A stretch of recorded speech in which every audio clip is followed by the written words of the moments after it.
In a major development, Japan has decided to increase its defense spending to 2% of its gross domestic product by 2027. For the fiscal year 2023, Japan's defense budget is around 43 billion US dollars, which is over 1% of the GDP.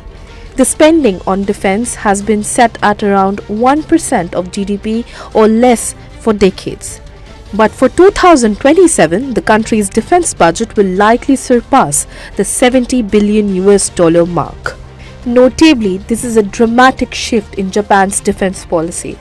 Article 9 of Japan's constitution states that the Japanese people forever renounce war as a sovereign right of the nation and the threat and use of force as a means of settling international disputes. It also says that the country would never sustain land, sea and air forces with war potential. The constitution was introduced when Japan was occupied by US forces, but for decades Japan's different political sections backed pacifism.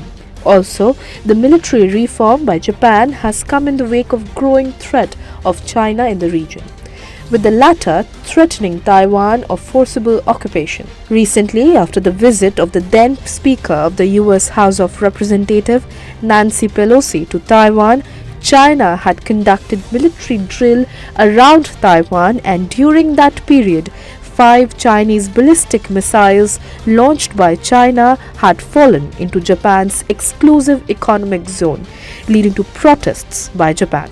Meanwhile, earlier in April 2022, Chinese warships had passed through Japan, with Beijing describing it as preparations for potential conflict across Taiwan Strait. According to reports, Japan had sent a helicopter carrier, P-1 maritime patrol aircraft and P-3C anti-submarine aircraft to monitor the advancing Chinese vessels. Thus, the conflict in the region seems to be escalating, and Japan's decision to enhance its defense prowess is being undertaken with an eye on China.